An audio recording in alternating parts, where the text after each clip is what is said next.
अपनी दवाइयों को चाय या फिर कॉफी के साथ लेना।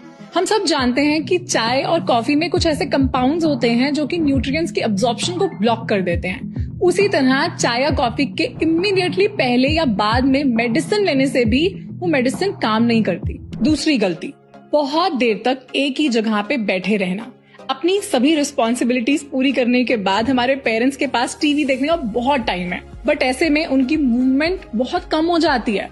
घंटों एक ही जगह पे बैठे रहने से उनकी बॉडी में ब्लड सर्कुलेशन कम हो जाता है और जॉइंट्स में स्टिफनेस बढ़ती है।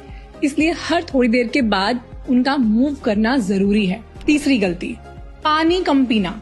आपको पता है कि एज के साथ साथ प्यास लगने की सेंसेशन भी कम हो जाती है, पर इसका मतलब ये नहीं कि बॉडी को पानी की नीड ही नहीं है।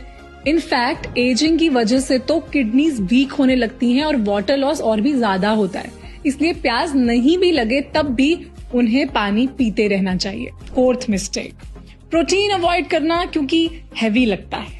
यस, प्रोटीन इज हैवी और इसे डाइजेस्ट करना भी थोड़ा मुश्किल है, बट ये उनकी स्ट्रेंथ के लिए बहुत जरूरी है। 50 की एज के बाद मसल लॉस और भी तेजी से होता है, इसलिए बॉडी को प्रोटीन की बहुत ज्यादा जरूरत होती है। इस प्रॉब्लम का सोल्यूशन है, आपके पेरेंट्स इन सभी डिशेस को अपनी डाइट में इंक्लूड करेंगे तो उन्हें प्रोटीन भी मिलेगा और इसे डाइजेस्ट करना भी आसान रहेगा। पांचवी गलती, सारी दवाइयां एक साथ ले लेना। मैंने कुछ लोगों को देखा है वो सारी मेडिसिन एक साथ ही ले लेते हैं, बट दवाइयों के साथ साथ उनके टाइमिंग्स भी बहुत इंपॉर्टेंट होते हैं। कुछ मेडिसिन खाली पेट और कुछ खाने के बाद ज्यादा असर करती हैं। इसलिए जैसे आपकी प्रिस्क्रिप्शन पे दिया हो अपनी मेडिसिन को उसी तरह से लें।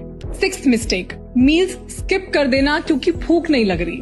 इट्स ट्रू दैट एजिंग के साथ साथ एपेटाइट नेचुरली कम हो जाती है, पर कम खाने से या फिर मील्स को स्किप करने से उनकी बॉडी को न्यूट्रिएंट्स नहीं मिलते, जिससे मसल लॉस होता है। इसलिए मील्स को स्किप ना करें। सेवेंथ और सबसे बड़ी मिस्टेक, अपने पेन या फिर डिस्कम्फर्ट को शेयर ना करना। इंडियन पेरेंट्स का माइंडसेट ही होता है कि बच्चों को क्यों परेशान करें, और इस वजह से वो chest discomfort, memory issues, sudden weight loss, persistent cough, इस तरह के इम्पोर्टेंट